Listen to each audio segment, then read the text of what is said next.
Hello, everybody, and welcome to day 2, draft 2 of the Tarkir Dragonstorm Arena Open. In this draft, if I can get to 4 wins before any losses, I'll win 2,000 real US dollars. It's high stakes limited. I'm going full try hard mode. I've practiced a ton. I'm feeling ready, and I hope you enjoy the video. If you do, remember to hit the thumbs up button, subscribe for more, and comment with your questions, thoughts, and feedback. Let's dive in. Okie doke. Our first pack is here, and we have opened up a pretty weak one. Starcon is not a good rare. He's playable if you have enough dragons, but overall not a card you really want to start your draft with, so we will not do so. He's like fine if you have enough dragons. You can like play him on turn 2, play a dragon on turn 4, he hits for 3. Like it's all good stuff, but he's just, if you don't have a dragon, he's just vanilla 2/2, which is just really bad. Starry-Eyed Skyrider, also not a great card. I'm just going to talk about the cards that matter in the interest of time. Disruptive Stormbrood is the best card in this pack by a wide margin. It fits great into the dragon decks because you can play the Stormbrood part usually because you're base green, and then you splash Petty Revenge. It's just a really nice dragon to have access to. Dragonstorm Forecaster is fine if you have access to globes, and then maybe one Boulderborn dragon, but I don't first pick it really. Marshal of the Lost can be good, but you kind of have to splash it in red-white decks, which isn't the best. And then the commons, Evolving Wilds, Stormplane Detainment, and Einok Wayfarer are the ones that come to mind. But we're going to start off with Disruptive Stormbrood, a below average first pick, I'd say, considering how strong some of the cards are in this set. Pick 2, we immediately have a decision point. One of the things I like to think about in this format is you really don't want to miss the bus. And what I mean by that is there's the two main decks. There's the red-white based aggro decks, and there's the late game control decks, pretty much embodied by these two cards, like the value Sultai cards or Teamer cards and the aggro frontline rush cards. And you don't want to miss the bus on either, where if you take like Disruptive Stormbrood, and then you're like, okay, I'm going to be playing black-green, I'm just going to take Rakshas's Bargain, something like that, and you don't take the Frontline Rush, and then red-white's open, you end up with a much worse deck. I'm going to take the Frontline Rush here because I need to be able to stay flexible to, if red-white is the deck for me, then be able to draft it. And I think Dispelling Exhale, I can get those a little bit later. Second picking one is a bit early for that. Rakshas's Bargain, there's plenty of card advantage, but if I'm playing red-white, I'm going to really miss a Frontline Rush. Like, if there's a card that has the potential to be the best card in your deck, which this card does, that's the card you take. And then Nariv isn't really even a consideration because it's just a 4/5 flyer for 4 that's kind of hard to cast. Frontline Rush is way better in the red-white aggro decks. So that's just how I kind of navigate these drafts. I don't always just go like, okay, pinball back and forth, but you need to make sure that you're flexible enough to take advantage of the cards that you see. And here we're going to take Mammoth Bellow. It's a nice little late-game teamer card. There is Dismal Backwater as a land for that deck, but I prioritize the lands a lot lower these days. Teamer Tawny Back is also fine. There's not really a card for red-white that I'd be happy taking. Riling Dawnbreaker isn't great. Twin Bolt's not great. Seize Opportunity's not great. I don't love the Attuned Hunter. So it's really here between Mammoth Bellow, and then honestly Teamer Tawny Back is probably close, but I think Mammoth Bellow is better. Gives me a little bit of late game. We are going to take it here. And now we get a Inevitable Defeat. This card's actually more flexible than it looks. It could be one of the best cards in my deck if the archetype is open. Roiling Dragonstorm is also good. This is kind of the thing where this card could be one of the best cards in my deck. It's worth splashing in red-white, I think, and is absolutely devastating as a kill spell. This is a really good card for the Dragons deck. It plays really well with the Disruptive Stormbrood, plays pretty solid with Mammoth Bellow because you can discard the Mammoth Bellow. But again, I don't want to miss the, like this. It's early enough in the draft. If this was pick 3, I would be like, okay, I guess I have to take Rolling Dragonstorm or whatever if I was playing that deck. But here it's early enough that I can just take the cards that are going to be best in my deck if I end up playing their deck. And this card's also one that if you're playing 5-color, you can splash this as well. So it's not quite as inflexible as something like Frontline Rush, which I would not splash. Okay, and now I'm feeling really good about this. We do get to take Rally the Monastery, which is an absolutely incredible uncommon for a red-white deck. There is some other really good cards for red-white in this deck. In this pack, Mardu Monument's good, especially when you have Inevitable Defeat. Bearer of Glory's good. Scoured Barrens can be good for the splash of the Inevitable Defeat. But at this point, we're still just taking power level. Rally the Monastery is really, really strong. Like, this card, really hard to overstate how strong this is when you can just use this to give 2 things +2/+2 for 2 mana and just win the game on the spot almost. I think Mardu Monument's also very tempting because I have the Inevitable Defeat, but I've been very happy with Rally the Monastery. Getting one pick 5 is a huge signal point, and I'm glad to see it. There's also like Dragonback. I would take Mardu Monument second out of this pack, but I love the Rally the Monastery. Again, we're kind of bouncing back and forth a little bit here. We're going to take the Dragonstorm Globe over Poised Practitioner, leaving ourselves flexible to going this 5-color deck. Rally the Monastery, also a card we could splash. So we'll keep that in mind. Dragonstorm Globe fits well there. Maybe I should have considered the fact that the Mardu Monument can fit into the splash decks, though it's not really a card you really want to use in your splash. Dragonstorm Globe pick 6 is a pretty good time to get one, though. I'm going to take it over Poised Practitioner, seize opportunity. We're still not quite sure which lane is most open. Okay, now there is Boulderborn Dragon, which would go with the Dragonstorm Forecaster. The best cards in the pack are Focus the Mind and Coordinated Maneuver. I'm going to take Coordinated Maneuver. It's going to be a good card in a red-white deck, which is looking like a better path for me right now. I've got 3 really good red-white cards. Though there is a little bit of blue still in the pack. Card draw tends to be somewhat replaceable because you can get some from a bunch of different sources. There's not really anything crazy going on in this pack. It's pretty weak. Champion of Doosan and Focus the Mind are both good, and then Coordinated Maneuver is solid as well. Okay. In this pack, pretty weak pack. I'm going to take Blossoming Sands. The reason for that being is I don't really ever want to play Twin Bolt. And Blossoming Sands, if I do play 5 color, will help me splash something like Inevitable Defeat, like Rally the Monastery. So that's kind of my logic there. Now I can take Evolving Wilds. I'm just going to take Windscarred Crag, though. It does a similar thing to Evolving Wilds, but if I'm playing a red-white deck, it lets me get an extra swamp in the deck because I can just play a swamp instead of like, and get an extra black source in that way. I think the gain lands are generally a little bit better than Evolving Wilds.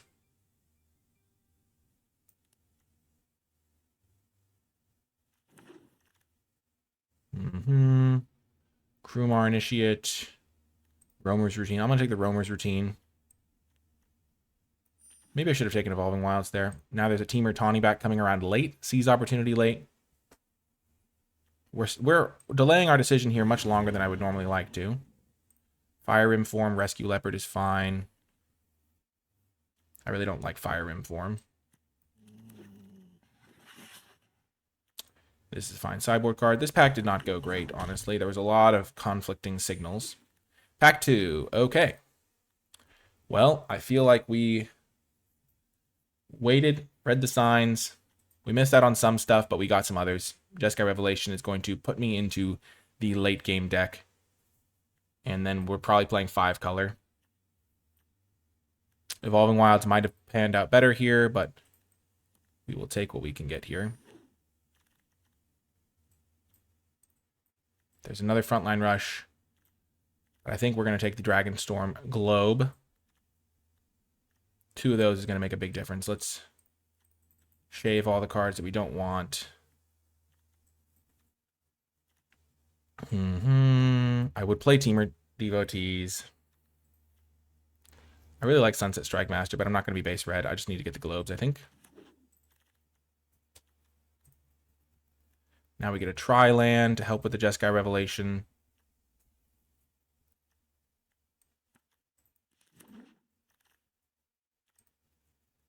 Another Dragon, Purging Stormbrood. The life gain on this is surprisingly relevant. We're definitely playing black. We're definitely playing white. The Windscarred Crag is going to work out fine as a pick. Evolving Wilds might have been better. But Temur Tawny back's late. Stormbrood. Roamer's Routine. We just need some 2-drops here. I wouldn't mind Tranquil Cove. We just need some more dragons, too, to go with our 2 globes. And I really like the life gain on this. It can make a huge difference. And we can hopefully get some, like, cheap green creatures.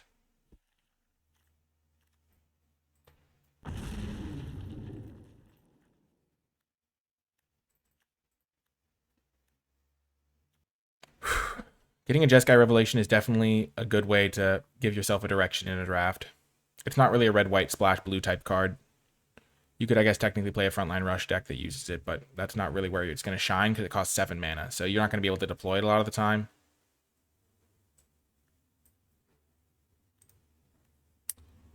Okay, a couple of rares in the pack. We don't want either of them. We're going to take Unending Whisper, I think, over Focus the Mind. I do like Focus the Mind. Unending Whisper is just going to be a little bit easier to cast early game. Help us dig towards our cards that we need.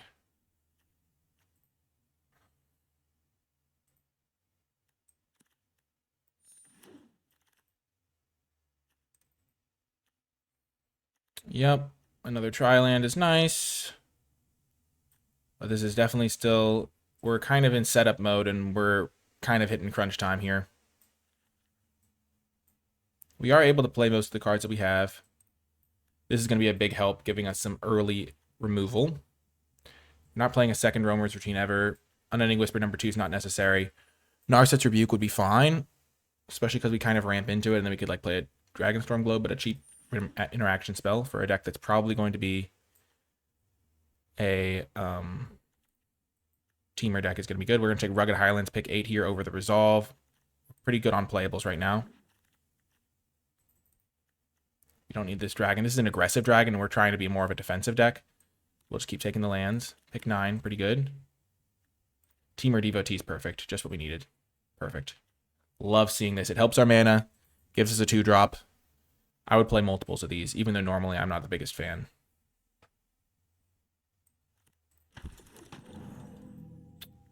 Okay, there's a card draw. There's also Anointed Procession. I'm going to take the Focus the Mind, though. Teamer Tawny back. Love that. That's a really good card for me.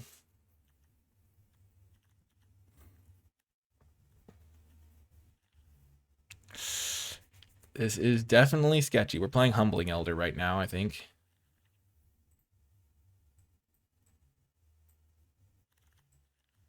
Sure, might as well take the Mythic. This deck has a lot of potential. Lots of potential for the third pack. This card's great for some decks, not for ours, though. Tursa's pretty reasonable. We could take the land. We could take Sagu Wildling. I like Sagu Wildling. Good with the Dragonstorm Globe. Good with the mana fixing. Tursa's also pretty solid. I think the Sagu is just more important for our deck, though. We have plenty to do on turn 3 at the moment.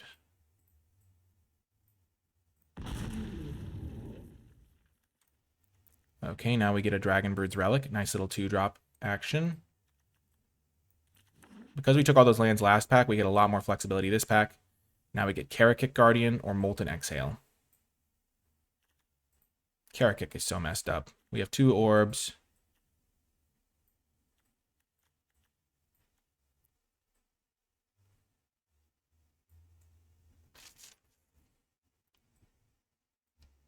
I'm definitely terrified of our lack of early game here.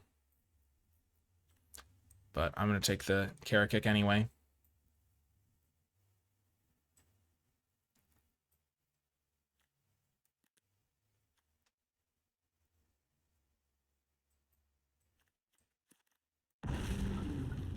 And if we do face an aggressive deck, we'll just hope that they get slowed down. They have a weak draw. That definitely happens. It's a weakness of those decks.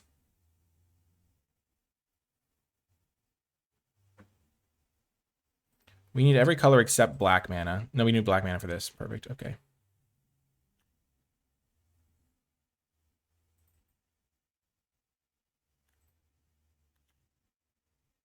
There's a 2-drop. You're probably going to wheel the Twin Bolt and we'll play it.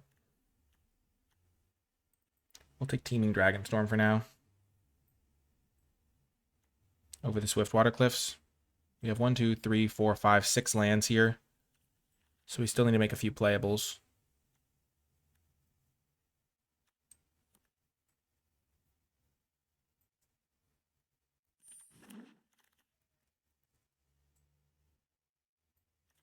Tiger is going to be good in our deck.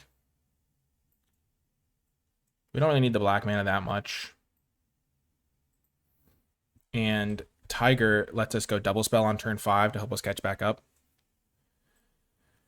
Which is especially good considering how many strong 5 mana plays we have. And especially because we can go turn 3 this, turn 4 Tiger, something else. We aren't seeing anything that costs 2 or less.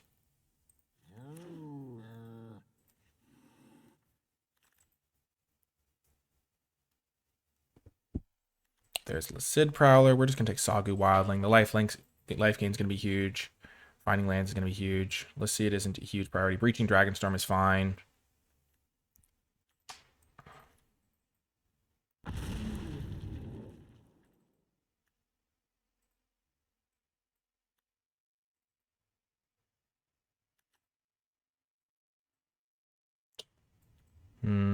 Do I take Snakeskin Veil?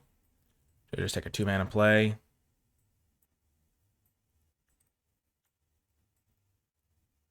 I just need a card that costs 2.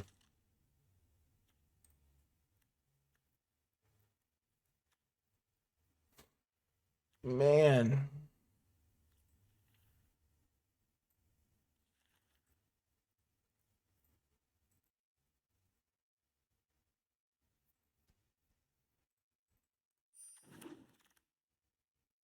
Okay, Osseous Exhale is actually a huge pickup here for me. I can cast it early. I wouldn't mind Dismal Backwater, but we just need the interactive spell.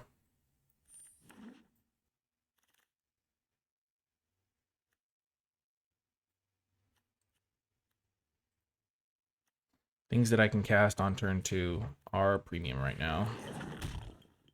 Like, I will side these out in a lot of matchups. I might not even main deck them.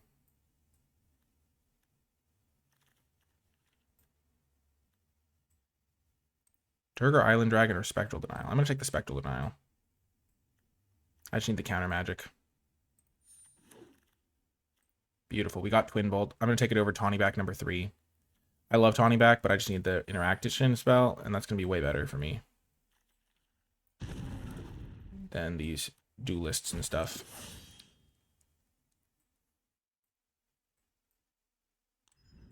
Okay, my 2-drop situation got a lot more figured out there down the stretch. Like, I can cut Devoted Duelist and Shock Brigade, I think. Because I have the Twin Bolt and the Spectral Denial, that gives me a little bit more extra 2-drops. Humbling Elder can be an early creature. I would have loved the Teamer Tawny Back, number 3, I think. But I think I had to do it like this. This is like a 1-drop for me. My late game is pretty great. As long as I have enough green sources to cast Sagu Wildling, I should be pretty good. I think I'll play 16 lands here. Even though I need to hit all my lands. I can cut Humbling Elder out of the main deck, maybe. I now have 1, 2, 3, 4, 5 kind of early plays. I can cut Focus the Mind, maybe.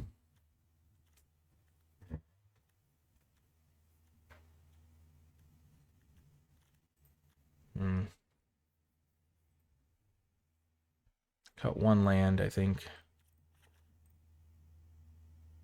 And then last cut, Rally the Monastery, I think.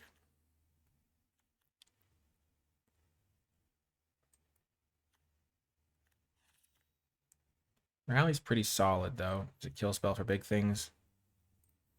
Last cut, Dragon's Prey, actually. Okay.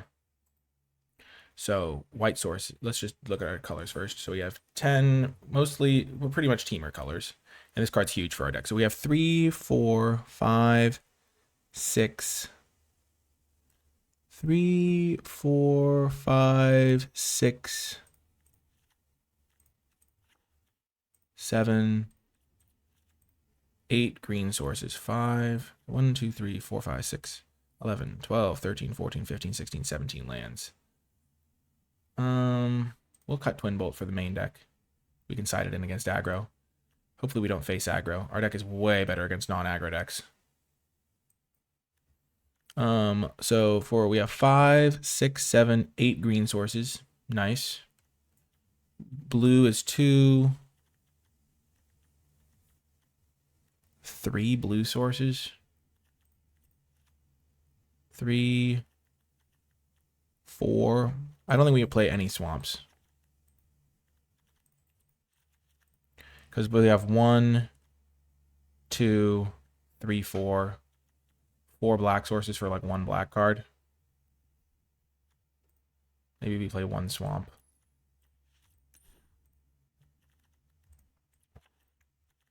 So 1 white source, 2 white sources, 3 white sources, 4 white sources, 5 white sources. 6, 7 white sources. Yeah, white's pretty good. Red is 1, 2, 3, 4, 5. 6, 7. Black is 1, 2, 3. Yeah, okay. This is going to be 5, 6, 7, 12, 13, 14, 15, 16, 17, 18. This is 18 lands. This is 3. Okay, this is 4, 5, 6, 11, 12, 13, 14, 15, 16, 17. I kind of want to cut Roamer's routine for an extra early gameplay like Twin Bolt.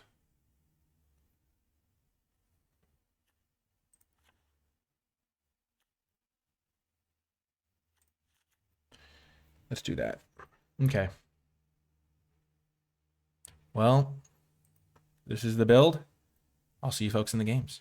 Before I get to the games, I want to give a huge shout out to all of the viewers who support the channel over at patreon.com/NicolaiBolas. If you have been enjoying my videos, if you've been finding them helpful, helping you win more, helping you have more fun playing, all of that good stuff, then Patreon is a way to give back, directly support my channel, and help me make more videos in the future. I want to give a special shout out to those patrons who support at the credits level. It's one of the cool rewards you can get for becoming a patron. And without further ado, let's get to the games. Welcome. We are keeping our opening hand, hoping they're not playing red-white aggro, of course. I lost the die roll, which is never where you want to be in these situations. Play a tap land. Gosh darn it. One of my 2-drops, maybe? Okay. So we're in trouble. They've gotten off to the perfect start. 2-drop on the play. I'm gonna have to use all my cunning to win this one. Oh my gosh, are they double spelling? Jeez Louise. Well, that hurt.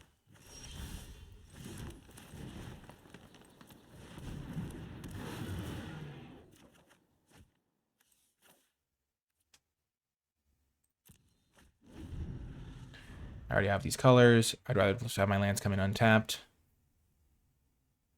Next turn I can kill Jeskai Devotee.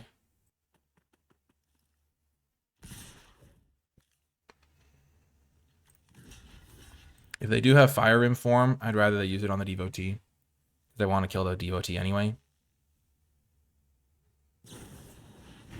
Rebellious Strike. Okay, I'm glad I killed the Devotee.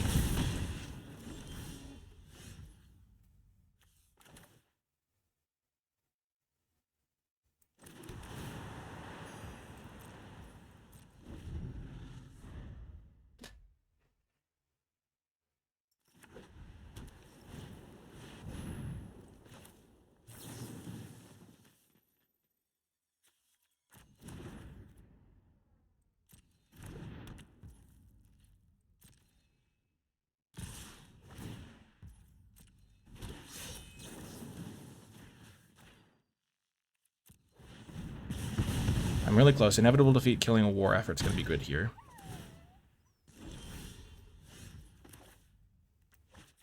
But I can't cast it quite yet.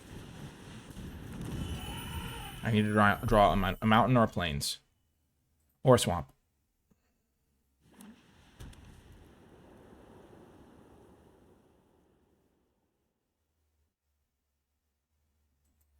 If they don't have a very certain number of kill spells, they can't attack here.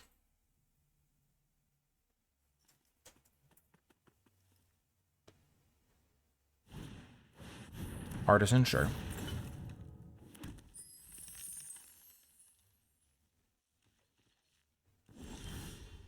Gosh darn it, deck. Give me what I need.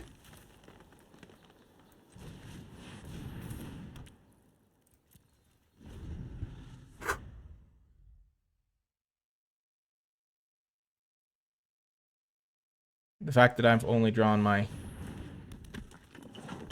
Yeah, the wrong ones is not good.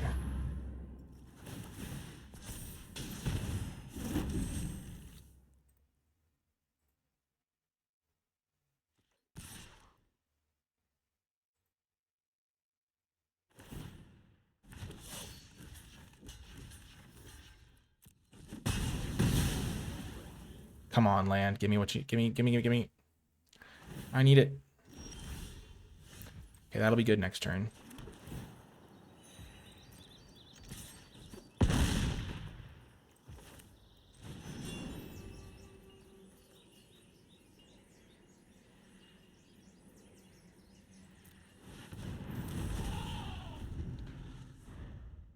So I think I'm dead on board. If they go for it.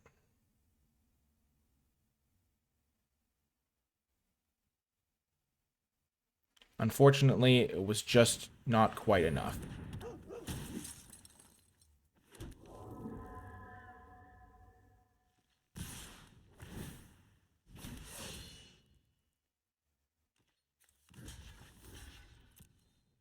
Did they count wrong?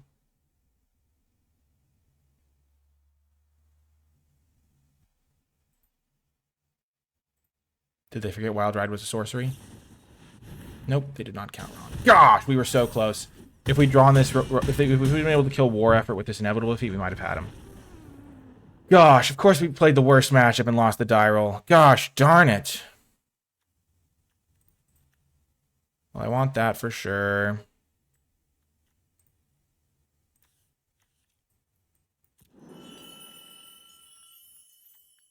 Just bring in those 2 cards.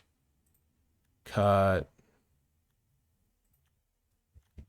Focus the Mind. Unending Whisper. Oh my gosh.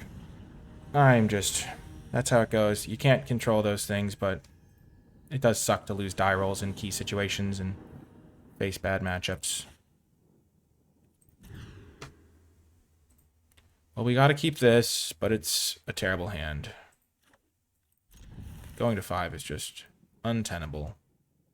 We just can't win if we go to 5. Oh, but we can't really cast a lot of spells here.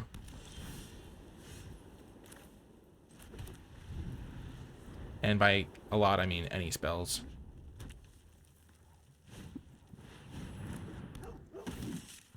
We're just gonna hope to get lucky.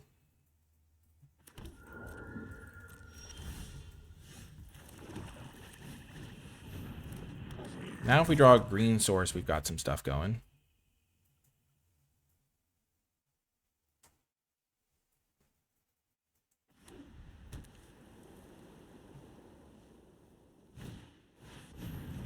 Yep, maybe we were passing to them. Or they were passing to us in the draft, who knows.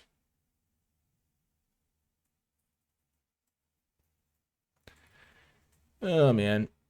That's how it goes, though. We drew all blue and green lands in game 1. Couldn't cast our Mardu card to keep us in it. And now we're just going to lose the old-fashioned way.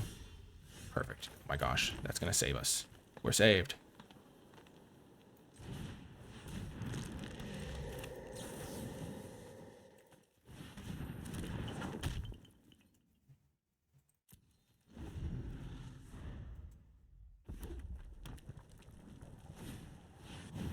War Effort, okay.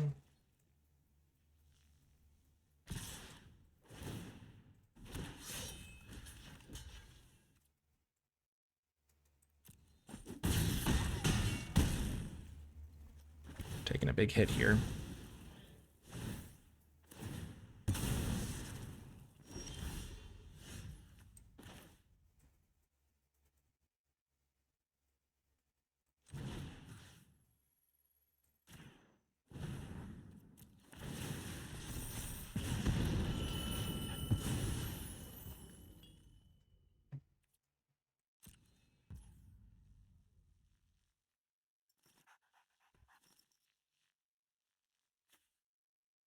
If I play this, they hit me for 6. I'm going to go to 4.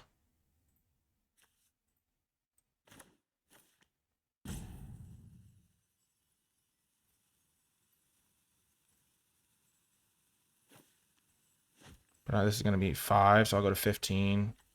5, 8, 9, 10. I hit them for 10.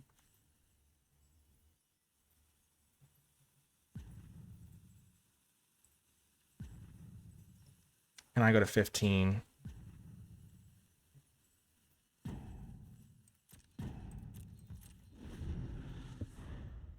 I think I just triple block Tursa.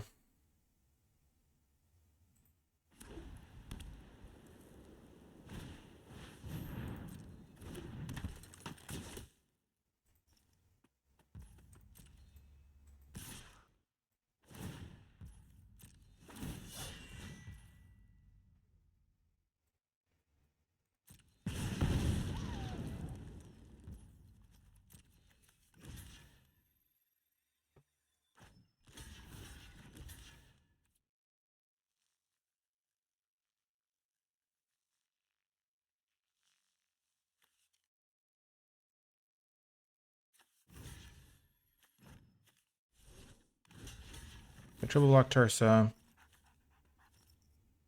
I know they have +2/+1.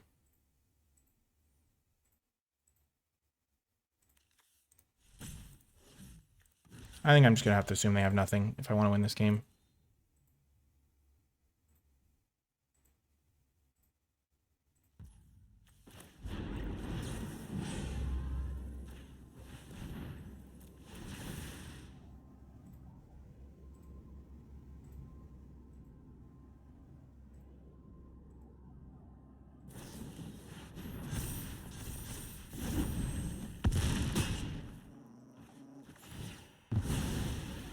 Come on, untapped land, give me the carrot kick.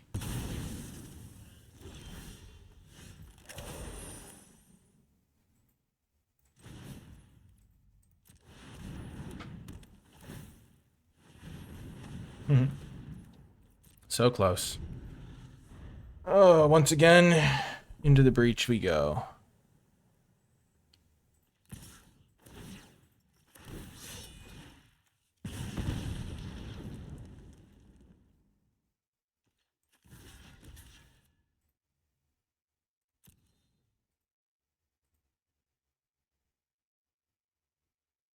Do they have another seize opportunity?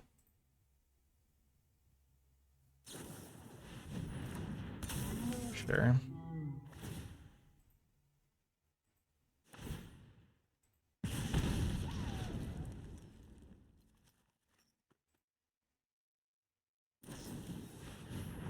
Oh my gosh. I need the land.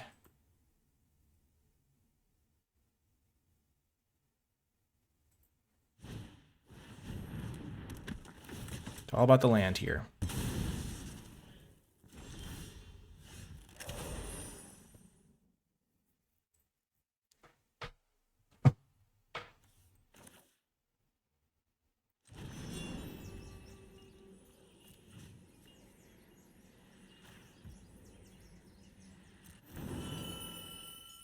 Gosh darn it.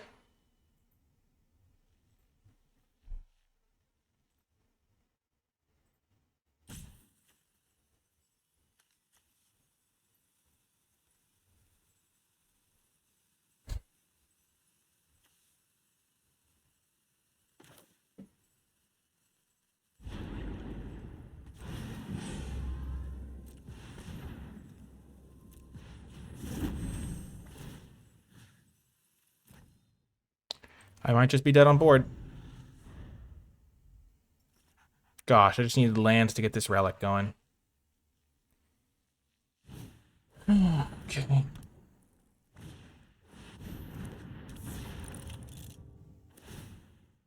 Yep, that's lethal. Gosh darn it.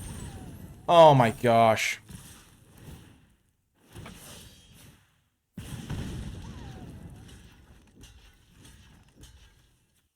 Wow. Oh man. I hate Arena Opens. I always lose in the second draft in like horrible fashion. I mean, that was just a terrible hand I had. I mulliganed the first one because I had 6 lands and couldn't cast a single spell. Gosh darn it. I think my deck was solid. This was a terrible matchup. Game 1, I could have won if I had been able to cast Inevitable Defeat, but I couldn't get the mana together. Game 2, I mean, I was lucky to be able to cast anything that game. My opening hand was terrible. Couldn't cast Jeskai Revelation, couldn't draw a land to play Karakek Guardian. Didn't draw the cards I needed. It's a real shame. I really tried my best and just... Oh man, this... I like didn't even see early plays, really. I mean, I took most of the ones I saw. Maybe I was supposed to main deck Humbling Elder. Don't think it would have mattered. I didn't draw the card I would have replaced it with anyway. It's just tough when you work real hard to practice a format and then just get... I mean, the deck is good. I've got the Jeskai Revelation at the top end. Got Inevitable Defeat to be pretty good as a life gain spell against them. This card's really good when you can activate it against them.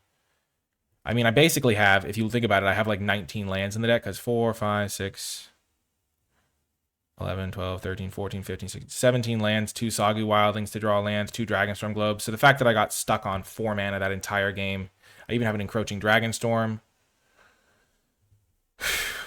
Just real shame, and I'm real bummed about it. Hopefully you enjoyed the draft portion. At least it was interesting, and yeah, maybe leave a nice comment to make me feel a little bit better. But that's just how it goes. I hope you enjoyed it, regardless. And yeah, if I had not played Purging Stormbrood, if I'd had a second red source, I couldn't really flash back the Channel Dragonfire. I really just needed to draw a land that turn. But I was going to die anyway to them going Channel Dragon to get the cards. They had the reverberating summons thing. But if I had been able to play the Kara-Kick the turn before, Kara-Kick gaining me 8 life with drawing the Purging Stormbrood would have been nice. Yeah. Just real tough. Real tough in that one. I tried my best. If you made it to the end, leave hashtag mana to let me know you made it to the end. But that's going to do it for this one. And farewell, Arena Open. Talk to you next time.